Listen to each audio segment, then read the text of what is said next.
So you want coilovers for your Miata, but you don't want to spend $1,000. You don't want to sacrifice ride quality, and you just want to go a bit lower. Well, I think I found the perfect set. Now, I want to be clear, this isn't going to be an installation or how-to video. There's a bunch of other videos out there that can explain it a lot better than I can. I kind of just want to film the process a bit, and then my main focus is to tell you whether or not the coilovers are worth the money. So without further ado, I'll show you the coilovers, we'll put them on the car, and I'll tell you what I think.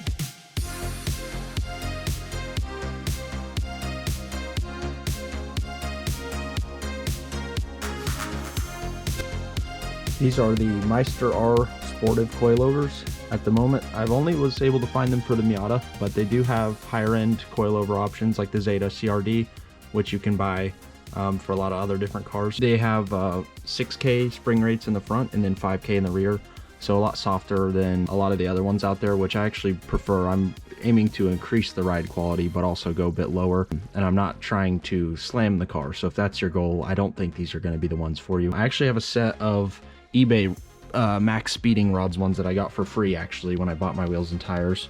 You got coilovers for free, so what do you expect? But I wanted to show you some of the differences. So here's the bottom mount for the coilover, and you can see it's like this little twig, but on these it's a lot beefier in terms of the top hat. So these have extended top hats in the rear. There's a lot of other ones like the Godspeed Mono SS, I think, has extended top hats, where the eBay ones is just flat. So the benefit of that is that the shot can actually travel a bit further, even if you run the car lower. So you shouldn't be sacrificing any ride quality there. So I have a couple things. We'll take the old shocks off, clean up a bit, and then install these, and then we'll probably have to roll the fenders too.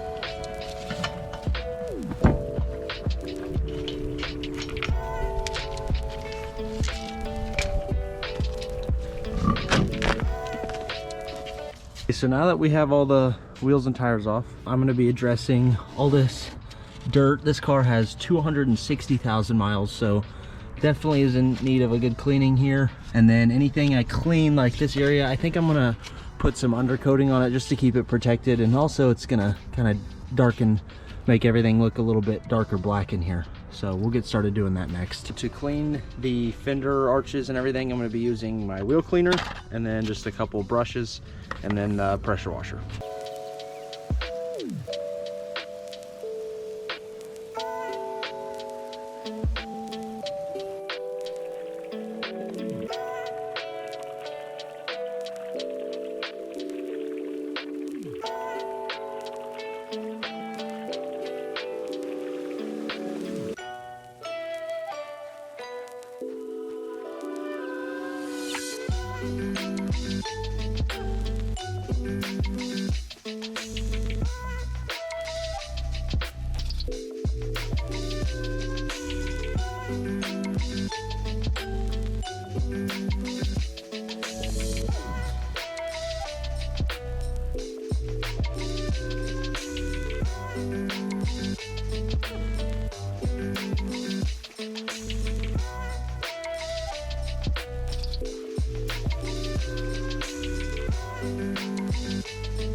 And if you do little stuff like this every time you do a mod or something, if you just clean the area where you're doing, you'll have a lot nicer car in the long run.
Get the shock out, we did two 14 mil bolts up here, the 17 for the bottom, and then another 14 for your end link.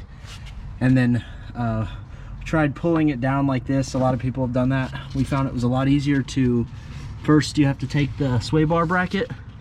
This is a 12, and under here, see if I can get the camera, there's a bolt, and it's going to be right up under here, and it sits like this. Remove that so you can take this 21 out, and it should be able to slide all the way out. That gave this A-arm enough freedom so we could pull it all out, and the shock pulls right out that way.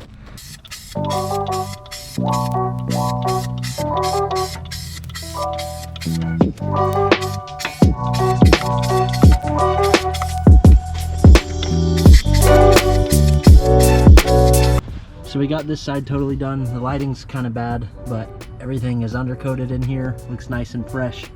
And then we got this one in. So we've got the end link back on. We got the bottom 17. We have this underbolt now. You can kind of see what I was talking about earlier. This little guy had to get removed, so this could slide out through the sway bar bracket. The other side is a bit different. You actually on this side have these hoses that are in the way. You just have to wiggle them through, but in terms of getting the bolt out, it doesn't slide all the way because it gets stuck on them. So you can still get the control arm out. Now this is free. I'm letting this dry, do another coat, and then we'll put the coilover in, and we'll get the backs done. All right, so just finished putting both the fronts in. Walk around and show you this side. Everything's undercoated in here. So now we'll do the backs. So it's a similar process. It's actually a bit easier in the back. So you've just got this 14 millimeter to pop this end link off for your sway bar.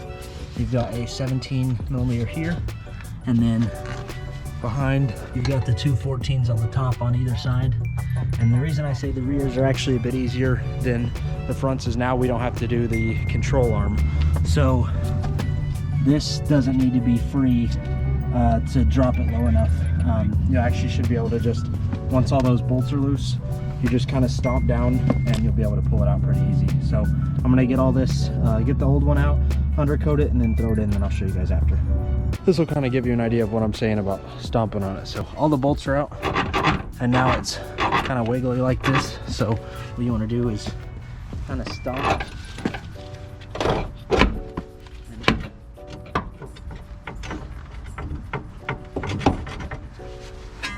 And once you get the top free on these, you kind of make sure, just wiggle the bottom out, and it pulls right out.